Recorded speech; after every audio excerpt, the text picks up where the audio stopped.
भारत में राष्ट्रवाद कक्षा 10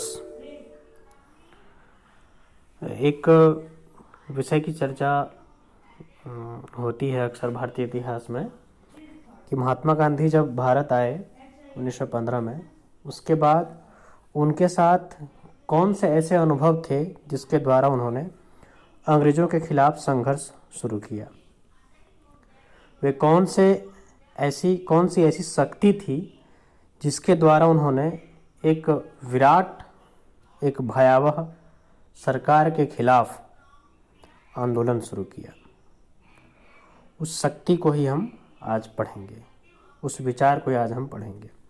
वह शक्ति या विचार था सत्याग्रह। आओ बच्चों, हम इसके महत्व को समझते हैं। इससे जुड़े हुए प्रश्न पिछले बार 5 नंबर के प्रश्न आए थे, जिसमें कि सत्याग्रह का अर्थ एवं उससे जुड़े आंदोलनों के बारे में विस्तार से लिखना था। यदि सत्याग्रह केवल यदि प्रश्न पूछता है तो वो अधिकतम 2 नंबर के होंगे, 3 नंबर, 2 या 3 नंबर के, तो उसको हम इस तरह से लिख सकते हैं। महात्मा गांधी ने सत्याग्रह विचार सर्वप्रथम अपनी पुस्तक हिंद स्वराज में प्रकट की थी। सत्याग्रह आंदोलन सबसे पहले अफ्रीका में गोरे एवं काले के बीच होने वाले विवादों के खिलाफ की थी। जब गांधी जी अफ्रीका गए थे तो वहाँ उन्होंने क्या देखा कि जो भारतीय लोग हैं, मजदूर हैं, उनके साथ वहाँ की सरकार भेदभाव कर रही है। उस भेदभाव के खिलाफ ही सत्याग्रह विचार का प्रयोग उन्होंने सबसे पहले किया था। सत्याग्रह में उन्होंने शांतिपूर्ण हड़ताल दिया, धरना प्रदर्शन किया, हिंसा का कभी समर्थन नहीं किया और इस तरह से अपनी बात सरकार तक पहुंचाई और अंततः उन्हें कुछ सफलता भी प्राप्त हुई थी। सत्याग्रह सिद्धांत की विशेषताएं। सत्याग्रह सिद्धांत की विशेषताएं क्या है? वह इस तरह से है। सत्याग्रह का अर्थ सत्य के प्रति आग्रह का होना है, जिसका तात्पर्य यह है कि सत्य की शक्ति से ही अन्याय के खिलाफ डटकर लड़ा जा सकता है।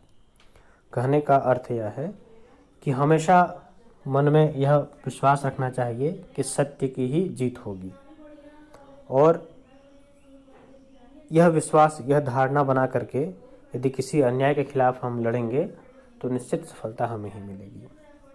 इसकी दूसरी विशेषता यह हो जाएगी कि हिंसा के बजाय अहिंसा के मार्ग पर चलते हुए संघर्ष किया जा सकता है। सत्याग्रह में प्रतिशोध की भावना बिल्कुल भी नहीं होती है। कभी भी संघर्ष में हिंसा का कोई स्थान नहीं है। इस सत्याग्रह सिद्धांत के द्वारा तोड़फोड़ करना, क्षति पहुंचाना, हत्या इत्यादि करना, इसका कोई महत्व नहीं है, बल्कि हम प्रतिशोध लेने की भावना भी अपने अंदर नहीं रखेंगे और हम उनका सामना करेंगे। सत्य को स्वीकार करने के लिए कभी भी जबरन प्रयास नहीं किया जाता है, बल्कि लोग स्वयं देखकर उसकी पहचान कर वह समर्थन दें, इसके लिए कोशिश की जाती है। सत्य क्या है, इसकी पहचान भी करने की शक्ति लोगों में जागे, इसके लिए कभी भी हम जबरन उनसे जुड़ने के लिए कोशिश नहीं करेंगे, उन्हें नहीं कहेंगे, बल्कि स्वयं से वह देखें कि सत्य क्या है और असत्य क्या है, इसकी पहचान कर वह हमारा समर्थन दें। इस प्रकार का विचार भी सत्याग्रह से जुड़ा हुआ था। सत्याग्रह से ही अत्याचार करने वाले के मन में चेतना का भाव जगाया जा सकता है। जो अत्याचार हमारे ऊपर कर रहा है उसके मन में भी हमारे प्रति प्रतिष्ठा, सम्मान का भाव जागे, इसका भी विश्वास इस आंदोलन में अपने अंदर रखा जाता है। महात्मा गांधी ने प्रमुख रूप से सत्याग्रह आंदोलन चंपारण, खेड़ा एवं अहमदाबाद में किया था।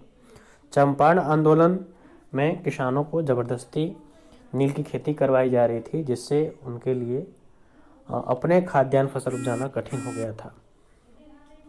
इसके खिलाफ आंदोलन हुआ था। खेड़ा में अत्यधिक लगान वसूला जा रहा था, जिसके खिलाफ आंदोलन किया गया था। अहमदाबाद में मजदूरों के लिए किया गया था, जिसमें उन्हें बोनस नहीं दिया जा रहा था, उसकी कटौती कर ली गई थी। यदि इस तरह से यह समाप्त होता है। यदि 3 नंबर का प्रश्न आता है तो ये 3-4 विशेषताएं लिख देने से पूर्ण नंबर मिल जाएगा। इसको कॉपी में नोट करो। कोई आशंका हो, कोई दिक्कत हो तो ज़रूर कमेंट करके पूछो। धन्यवाद।